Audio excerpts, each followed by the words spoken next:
Hi, everybody. Welcome back. It's nice to have you here. This book is Ruby Falls by Jen Phillips, and it's the story of Ada, who is 46 and depressed when she starts sneaking into the caves and exploring Ruby Falls, a natural wonder turned tourist attraction named after her friend, who is the wife of the man who discovered it. But it's the Great Depression, and the attraction, like everything, is struggling to stay afloat. When a stunt with a psychic is set to revive failing ticket sales, a murder is committed, and Ada, with her knowledge of the caves, must bring everyone back to the surface while knowing one of the members of her party must be the killer. What secrets will come to light, and will the killer strike again? Jen Phillips is the popular author of 7 novels, which have sold in 29 countries, including The Well and the Mine, her debut novel, which won the 2009 Barnes& Noble's Discover Award. She grew up in Montgomery, Alabama, which I mention because every source I looked up to find out more about her mentioned that that's where she's from. So I just thought that was interesting. I'm not sure how it's necessarily relevant, but why not be proud of where you're from, right? I had heard of her before, but this is the first one of her novels that I have read. The Ruby Falls of the title is a real place, a waterfall inside a mountain cave system. And it also really is named after the discoverer's beloved wife, a detail which I really liked that it was included in this book. The facts about how the cave is found and how the finder turned it into a tourist attraction are all pulled from life and from history. After finishing the book, I kind of had a really good time going down a little rabbit hole looking up all of this stuff, So I can see why Ada in the book and the author were both drawn to this site, to Ruby Falls. There were things I liked and didn't like about this one. Perhaps some of them are maybe a little bit down to personal taste. Firstly, from the description of the book, you'd think it's a mystery story, but it's a very slow burn with the mystery not starting until quite late in the book. The opening 40 pages describe Ada's life and the opening of the caves and all of that kind of backstory, I guess. And I feel like that really could have just been covered in a few paragraphs or a few pages and just dropped just much more neatly into where, the action of the story starts. I think even as a character study, it was just a little bit too much information that could have just been a little bit more concise.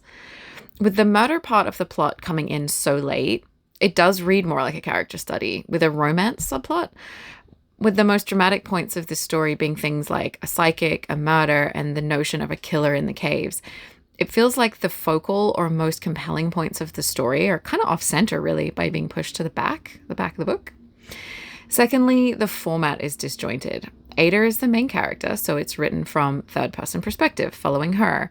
And then, after 60 pages, when we're all really settled in, it randomly changes and has other character names at the top of the chapter, like Quentin, for example, and then writes in third person from their perspective.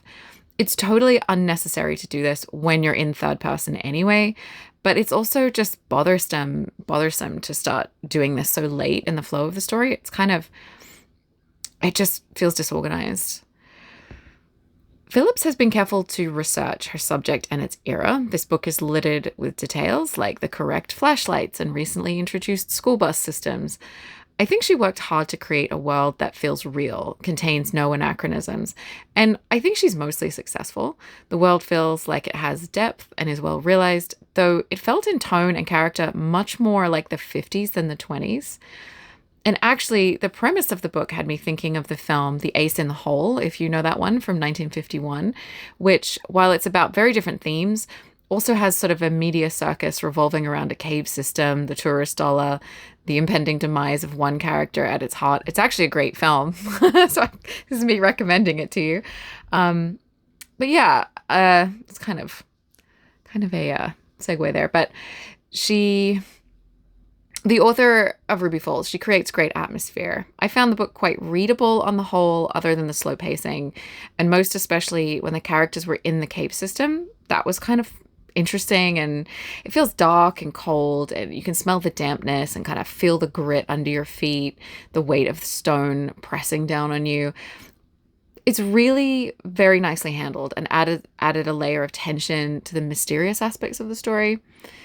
The mystery part of the story is fine. I think some readers will guess the ending or the twist. Maybe others won't. But on the whole, like, it works. And the players involved, the psychic, his wife, his sort of devoted follower, the journalist, they all have things that they add to the mystery that make it intriguing.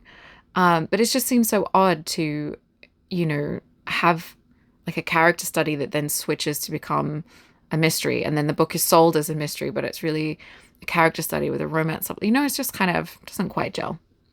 So anyway, the book has some really good writing and it's clearly well researched.